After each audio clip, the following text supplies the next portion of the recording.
구독과 좋아요는 저에게 큰 힘이 됩니다. 안녕하세요. 부동산 뉴스를 읽어주는 박팀장입니다. 오늘은 한 열흘 전, 일주일 정도 전에 상기 신도시에 대해서 공모장에서 발표했습니다.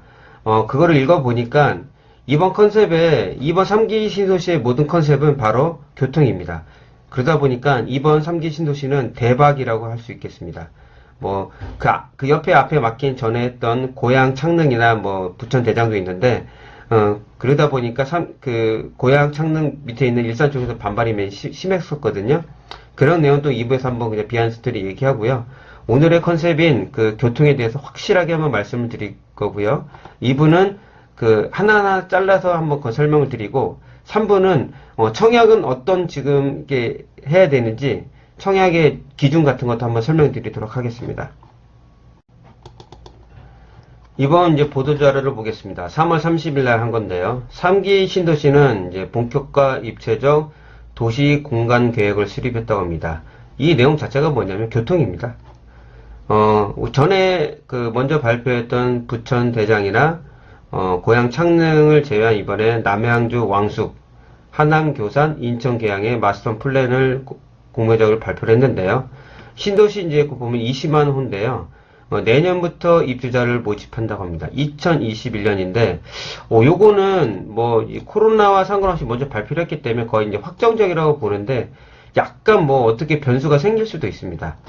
저도 이제 중개업을 하지만, 이 코로나라는 영향이 너무 크기 때문에, 지금 그동안 평생 살았던 이제 패턴이 바뀌고 있는 거니까요. 그래도 큰 변화는 없을 거라고 생각합니다.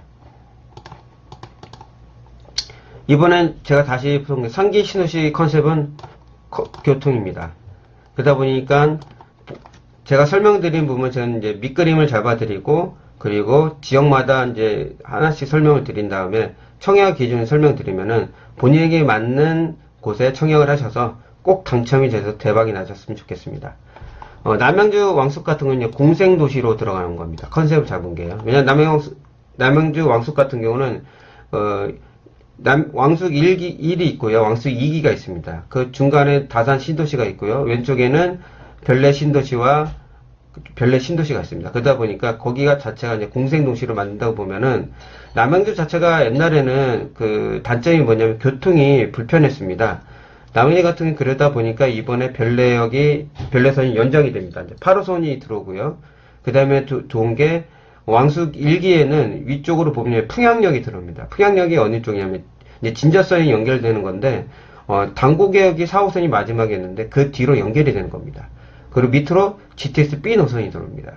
근데 교통이 완전히 좋아지는 거죠. 그리고 그 안에 SVRT가 설치가 됩니다. 그거는 제가 좀 있으면 설명드리겠지만은 시간 단축을 엄청 됩니다. 광주에서 모티브를 받아서 지금 청라에서 이제 강서 가는 쪽에 지금 그거를 하고 있는데요. 7,700번이 있거든요. 그런 거를 좀 또 보완을 해서 지금 하고 있는데 엄청 좋아질 거라고 저는 생각합니다. 그리고 하남 같은 경우는 이제 교산인데 이제 공종과 공생도시로 컨셉을 잡았다고 합니다. 하남 같은 경우는 교산 위에는 미사가 있는데요. 미사 쪽에는 이제 8호선이 당연히 이제 확정이 돼서 개통이 될 거고요. 지금 여기 밑에 교산 쪽은 뭐가 들어오냐? 3호선이 들어옵니다. 3호선이 들어올 건데 어디로 들어올지는 자리는 아직 안 잡혔어요. 3호선은 뭡니까? 8호선하고 틀려요. 3호선 바로 강남으로 가는 겁니다. 우리나라는 서울에서는 강남에 시간을 단축해서 들어간다고 하면은 그 가치는 어마어마할 거라고 저는 생각합니다. 그러다 보니까 이번 3기 신도시 발표를 하고 나서 청약을 만약 하게 된다면은 점수 중에서 가점수 제일 높으신 분들이 여기 몰릴 거라고 생각을 합니다. 당연한 거 아닙니까? 3호선이 들어오는데요. 그리고 인천 계양 같은 경우는 그 전에 발표한 이제 부천 대장과 되게 가깝습니다. 그러다 보니까 서로 이제 거기 연결하는 이제 신도시고, 그러다 보니까 거기 SVRT가 같이 연결이 됩니다. 그리고 GTX 노선 들어오고요. 거기서 전철이 엄청 많거든요. 그러니까 어디 하나를 빼놓을 수가 없을 정도로 너무 공모장에서 발표된 것 같아요. 당연히 아주 그래도 3호선이 최고니까 하남 교산인데 서로서로의 다 장점이 있습니다. 보면요. 이제는 뭐 거기 이거는 이제 국토부가 발표한 거 제가 타이핑 쳐가지고 이제 저기 파워포인트로 만든 건데요. 다 전체적 대중교통을 지향한 겁니다. 더불어 10분 내에 이제 지하철을 이용할 수 있게 만들었고요. SVLT가 있습니다. 이걸 잘 이제 모르신 분들이 있는데요. 이 SVLT는 뭐냐면요. 쉽게 말하면 우리가 요즘 그 버스를 타려면은 앞에 여기 그 도보로 다니는 거하고 도로가 있습니다. 공간이 있습니다.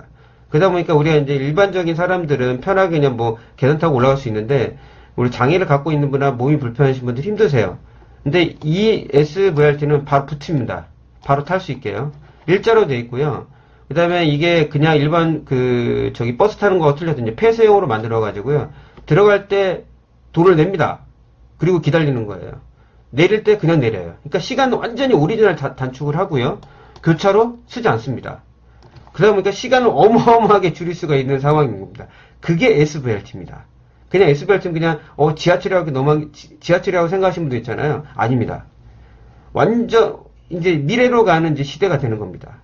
이 SVRT 지나면 더 좋아지는 게 생기겠죠. 지금 현재로서는 지금 이게 뭐 최상이라고 하는데요.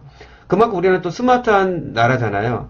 이 밑으로 보게 되면은 이 모든 게 이쪽에 이게 들어가는 게 있잖아요. 이 모든 게 있잖아요. 우리의 지금 중점은 워낙 인터넷이 발달되어 있고 와이파이도 좋고요. 이게 이제 5G잖아요. 더 좋아지는 세상에 컨셉이 여기 완전히 들어가 있는 겁니다. 그럼 지금 이런 게 된다고 하면은 얼마나 더 좋아질까요? 지금 남양주 왕수 옆으로 보면은 별내 신도시가 있는데요. 별내 신도시도 엄청 지금 동서남북으로 교통이 되게 편리합니다. 그리고 서로 이제 공원들이 다 이어져 있습니다. 그러니까 다 다닐 수가 있어요. 그러면 지금 별내가 그 정도인데 다른 지역은 얼마나 더 좋아질까요? 저는 생각만 해도 지금 흥분이 되는데요. 그러다 보니 어느 지역을 선택해도 나쁘진 않을 것 같습니다. 나와있던 계획은요. 도시 설계 분야의 총괄 기획가를 지위를 부여해가지고 연내에 수립한다고 합니다. 어떤 마지막 그림이 그려질지 궁금하기도 합니다. 지금 저는 있는 내용으로만 지금 설명을 드리는 거예요. 신도시 추진 현황은 이제 30만호인데 그 와중에 이 5개가 거의 20만호 정도 됩니다. 이번에 나온 남양주 왕숙과 하남 교산, 인천 계양이 한 11만 정도 좀 모자르고요. 고양과 부천까지 합치면 거의 약 20만 정도 되는 겁니다. 이 전체 수도권이 이제 거의 30만인데요. 뭐 제가 한번 표를 가져왔어요. 관심 있는 분들은 잠깐 정지 누르시고 한번 보시면 될 것 같습니다. 자기 이제 지역 근처에 관심 많잖아요. 자, 이번에 다 국토부에서 나온 내용입니다. 근데 그거 설명드리는 겁니다. 남양주 왕숙지구 같은 게 공생도시입니다. 제가 아까 말씀드린 밑에 다산이 있고 왼쪽에 별내가 있습니다. 그리고 이 상호 보완하는 공생도시를 만들겠다는데 이게 모든 게 다 스마트한 지금 우리나라가 워낙 발달되어 있잖아요. 코로나19 해결하는 거 보십시오. 정말 대단한 나라입니다. 이런 게 돼 있고요. 보시면은 이제 인터넷에 그냥 국토부 들어가서 보시면 이 내용들이 다 볼 수 있어요. 그냥 저는 간단하게 설명드려야지 하나하나 하면 시간이 너무 많이 걸리고 또 지루하실 거 아니에요. 보시면 제일 중요한 게 밑에 보시면은 집에서 도보로 10분 이내 대중교통 이용하고 GTX B노선 SVRT가 있고요. 이 모든 게 돼 있습니다. 이거는 2부에 제가 디테일하게 어떤 선이 있고 어떤 전철력이 있는지 거기에 대해 설명을 드리겠습니다. 이게 딱 이것만 보셔도 엄청나지 않습니까? 아까 보신 대로 남양수 왕숙은 저기 4호선, 옆에 이제 8호선, GTX B 노선, 그리고 안에서 같이 빨리빨리 다닐 수 있는 SVRT까지 들어온 겁니다. 그 밑에 왕숙 2기는 경의중앙선까지 들어오고요. 그러다 보니 서울권으로 나오는데 큰 부족함 없이 시간 많이 단축해서 나올 수 있다는 큰 장점이 있다고 말씀드릴 수 있겠습니다. 그리고 제가 처음에 이제 나중에 또 설명드리면 남양주 왕숙이 이번 3기 신도시에서 제일 많은 분양을 합니다. 66,000호입니다. 그러다 보니까 무주택에 있는 분들이 많은 이쪽으로 청약자가 몰릴 거라고 생각합니다. 남양주의 단점이었던 교통이 많이 해소가 되기 때문에 그거는 무한한 가치가 있다고 저는 생각합니다.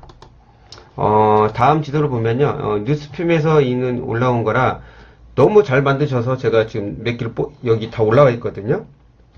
그래 너무 잘 만드셔가지고 설명드리기가 편할 것 같아서 갖고 왔습니다. 여기 왕숙 1기고요. 여기 왕숙 2기인데요. 아까도 말씀드렸지만 별내 통화에서 여기 GTX B 노선이 들어옵니다. 여기서 하나, 둘, 셋, 네 개 해가지고 신교통역 SVRT가 들어옵니다. 10km인데요. 엄청 빨리 다니는 겁니다. 진저선은 이쪽으로 가가지고 저기 그 당고개 쪽으로 가는 거고요. 이쪽 옆으로 가게는 8호선이 있습니다. 그리고 저기 국지도 이제 여기 지방선도 확정됐고요. 밑으로 이제 왕숙 2기로 가게 되면 경의중앙선이 신설됩니다. 그러니까 지하철 자체가 이제 불편함이 없어지는 겁니다. 엄청 좋아지는 거죠. 이것만 봐도 눈에 확 들어오지 않습니까? 한번 나중에 궁금하시면은 이 뉴스핌 이분을 찾으셔가지고 글을 이걸 한번 보셨으면 좋겠습니다. 두 번째는 하남 교산입니다. 이것도 아까 말했던 국토부에 다 거기 들어가면 다 나와 있는 내용입니다.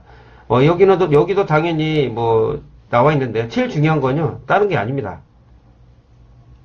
나와 있는데 뭐 교통편 이런 거는 그보다 더 중요한 게 하남 교산은 33,000호가 되는데요. 제가 봤을 때 33,000호가 맞을 겁니다. 제가 한번 볼게요. 다시요. 예, 맞네. 32,000호. 32,000호인데요. 하남 교산은 제가 처음에 설명드린 것처럼 다른 게 필요 없습니다. 3호선입니다. 위에 이제 미사 쪽으로 이제 8호선이 들어온 걸 이제 들어오잖아요. 이제 3호선이 어디로 지금 하남 교산 쪽으로 뚫릴지는 모르겠어요. 그거 이제 저도 이제 최대 관심사고 다른 지역도 똑같습니다. 분양 받을 때 그 좋은 쪽으로 분양을 받아야 되잖아요. 그런 부분이 있는데요. 3호선이 들어오는 거는 우리나라는 이제 강남에 제일 빨리 가야 되거든요. 근데 그 3호선이 강남을 가는 방향이잖아요. 예를 들어 제가 서울로 비교하겠습니다. 서울에서 계속 외곽 지역에 있던 게 어디 곳이었을까요? 서울 이제 강북 쪽이 있습니다. 강북. 그 노원 쪽도 있고요. 왜냐면 거기 4호선인데요. 강남으로 가기 너무 멀습니다. 돌아서 노원까지 이제 7호선 뚫려서 이제 강남으로 가지만은 강남의 중심을 가려면요. 이번에 동부경철철이 이제 만들어지는데요. 그게 미아 삼거리역에 생깁니다. 가서 왕십역까지 한 10분 거리 정도밖에 안 걸려요. 거기서 이제 신분당선을 갈아타면 금방 갑니다. 그 하나 자체가 지금 큰 이슈인데 이 하남 교산은 어떻게 되겠습니까? 어마어마하겠죠. 그래서 이번 청약을 하시는 분 중에서 이제 고점자들 분들은 많이 몰릴 거로 예상이 됩니다. 그러니까 눈치 싸움을 하셔야 돼요. 좀 떨어지신 분은 여기를 할 건지 아니면 다른 지역으로 갈 건지 잘 선택을 하셔야 될 것 같습니다. 제가 어떻게 다 설명드리지 못하고요. 하남 교산은 아까 말씀드린 대로 3호선 연장입니다. 당연히 밑으로 가는 양평 고속도로나 이쪽에 왼쪽으로 보시면은 그 송파 쪽 있잖아요. 그쪽 보면 이제 그 보훈병원 있습니다. 거기도 연결되고요. 그러니까 도로도 엄청 좋아질 뿐더러 3호선까지 오는 겁니다. 이건 뭐 더 이상 말할 게 없죠. 거기서 이제 엔드입니다. 여기 하남 교산은요. 인천 계양지구입니다. 인천 계양지구는 그 밑으로 보면은 저기 부천대장이랑 되게 가깝습니다. 거기 부천대장이랑 같이 연결돼서 어떻게 되느냐, SVRT가 통과가 됩니다. 그리고 GTX B 노선이 들어오고요. 7호선과 대곡 소사선이 연장됩니다. 계양 신도시에까지 김포공항역은 9호선, 5호선까지. 이게 워낙 좋죠. 그리고 인천이 원래는 옛날에 제가 저기 적어놓은 게 있는데요. 전에는 이제 노후 제조업이 많았는데 인천시가 계획하는 게 뭐냐면은 면적의 3분의 2 정도를 도시 첨단 산업으로 바꿀 예정이라고 생각합니다. 바뀔 계획이라고 합니다. 그러다 보니까 이 두 지역이 서로 어울려지면서 큰 시너지 효과가 날 거라고 저는 생각합니다. 그러니까 이쪽 지역에 거주하신 분들은 엄청난 관심을 가져도 될 거라고 생각합니다. 그래서 이쪽 지역의 금액도 많이 올랐어요. 그 근처들은 당연히요. 뭐 이 내용은 다 계속 나오는 내용들이니까요. 아까 제가 말씀드린 대로 여기 해서 지금 보면은 SVRT가 설치가 되고요. 경맹대로가 확장된다는 건 뭐냐면요. 위에 있는 저기 인천 계양지구와 밑에 있는 부천 대장지구가 서로 연계가 된다는 겁니다. 확장이 이제 우리가 보통 4차선인데 8차선까지 연결된다면은 이제 도로가 보통 이렇게 있으면 이제 나중에 이제 복잡해지잖아요. 교통망이 이제 체증이 심하고 그걸 이제 뚫어준다는 뜻입니다. 그만큼 교통의 컨셉을 확실히 잡았던 겁니다. 이것도 뉴스핌에서 받은 겁니다. 제가 이제 뽑은 건데요. 보시면은 처음에 설명드릴게 남양주 왕숙입니다. 66,000호입니다. GTX 이제 B 노선이 들어오고요. 그 위에는 아까 말씀 이제 여기 남양주 왕숙 1기에는 위에 뭐가 들어오냐? 평양역 4호선 들어오고요. 여기 밑에는 경의 중앙선이 들어옵니다. 그리고 여기 별내선이 확장되고요. 밑에 이제 다산 신도시 있고요. 고양 창릉 같은 거는 이제 제가 2부에서 여기는 일부는 이번에 발표됐던 거 설명드린 거니까 2부에서는 같이 설명드리겠습니다. 그리고 하남 교산 같은 경우는 위에가 이제 바로 미사고요. 제일 중요한 8호선과 보온병을 뚫리는 이제 송파 쪽으로 빨리 갈 수 있는 길이 뚫리는 거고요. 과천 같은 경우는 뭐 더 설명드릴 필요가 없겠죠. 뭐 당첨되면 그냥 거기 로또니까요. 근데 인천 계양지구는 밑에 이제 부천 대장이 같이 어우러져 있습니다. SVRT가 같이 연계되고요. 그러니까 뭐 나쁠 게 없습니다. 이 밑에 나와 있는 내용들이 제가 위에서 다 설명을 드리는 겁니다. 그래서 밑에는 한 번 더 읽어보시라고 제가 요약을 뽑아 놓은 겁니다. 어떠셨나요? 일부 들어보시면. 제가 조금 빨리 설명한 것도 있는데요. 이런 내용들이 조금 제가 그전에 계속 올리다 보면은 너무 시간이 길다고 막 지루하시다는 분이 있는데 아주 단축해가지고 어떤 게 왜 교통, 이런 것만 설명을 드린 겁니다. 2부에서는 하나 지역마다 제가 들어가서 설명을 드리고요. 3부는 아까 말씀드린 대로 청약 부분에서 한번 설명드리도록 하겠습니다. 1부는 여기서 마치고요. 다음에 2부에서 자세한 설명을 드리겠습니다.